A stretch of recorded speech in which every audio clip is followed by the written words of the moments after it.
Golden diamonds తరుగు తక్కువ బంగారం ఎక్కువ విజయవాడ బెంగళూరు మరియు వైజాగ్ బ్రాంచ్లలో.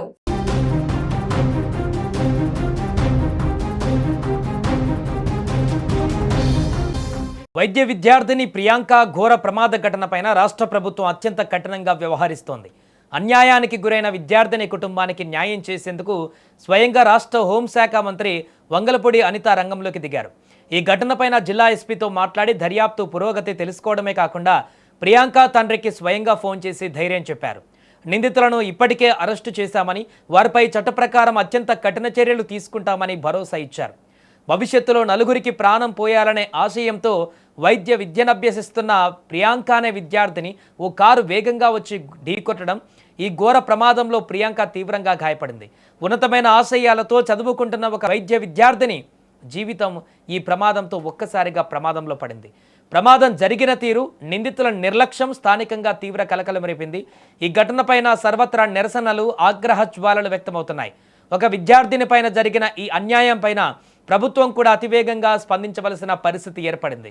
వైద్య విద్యార్థిని ప్రియాంక ఘటన వెలుగులోకి రాగానే రాష్ట్ర హోంశాఖ మంత్రి వంగలపూడి అనిత తీవ్రంగా స్పందించారు. శాంతి భద్రతల విషయంలోనూ, మహిళలు మరియు విద్యార్థినిల భద్రత విషయంలోనూ రాజీ పడేది లేదని ఆమె స్పష్టం చేశారు. వెంటనే జిల్లా ఎస్పీతో హోంమంత్రి ఫోన్లో మాట్లాడారు. దర్యాప్తు ఏ దశలో ఉందో ఆరా తీశారు. తదుపరి తీసుకోవలసిన చర్యలపై క్షుణ్ణంగా వివరాలు అడిగి తెలుసుకున్నారు. నిందితులు ఎంతటి వారైనా సరే ఉపేక్షించవద్దని, చట్ట ప్రకారం కఠినమైన చర్యలు తీసుకోవాలని పోలీసులకు ఆదేశాలు జారీ చేశారు. పోలీసు ఉన్నతాధికారులకు ఆదేశాలు ఇవ్వడమే కాకుండా బాధితురాలి కుటుంబానికి అండగా నిలిచేందుకు హోంమంత్రి అనిత నేరుగా ప్రియాంక తండ్రి వెంకటేష్తో ఫోన్లో మాట్లాడారు.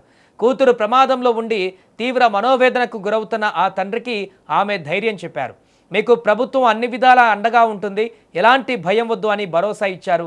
ప్రమాదం జరిగిన వెంటనే పోలీసులు వేగంగా స్పందించారని, నిందితులను ఇప్పటికే అరెస్టు చేసి రిమాండ్కు తరలించామని ఆమె ఆయనకు స్పష్టం చేశారు. ఒక బాధ్యతాయుతమైన హోంమంత్రిగా బాధితులకు న్యాయం చేస్తామంటూ కూడా చెప్పడంతో ఈ యొక్క కేసులో కీలకంగా మారింది.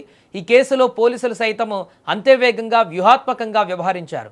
ఘటన జరిగిన వెంటనే రంగంలోకి దిగి నిందితులను అదుపులోకి తీసుకున్నారు. వారిపై సంబంధిత సెక్షన్ల కింద కేసులు నమోదు చేసి రిమాండ్కు తరలించారు. దర్యాప్తును మరింత వేగవంతం చేసి కోర్టులో నిందితులను కఠిన శిక్ష పడేలా బలమైనటువంటి ఆధారాలు కూడా సేకరిస్తున్నారు. చట్ట ప్రకారం దోషులకు శిక్ష పడితేనే ఇలాంటి ఘటనలు పునరావృతం కాకుండా ఉంటాయని హోంమంత్రి స్పష్టం చేశారు. బాధిత కుటుంబానికి పూర్తి స్థాయిలో న్యాయం జరిగేలా చూసే బాధ్యత ప్రభుత్వం తీసుకుంటుందని హోంమంత్రి అనిత పునరుద్ఘాటించారు. మొత్తానికి వైద్య విద్యార్థిని మృతి ఏపీలో ఇప్పుడు కలకలం రేపుతోంది.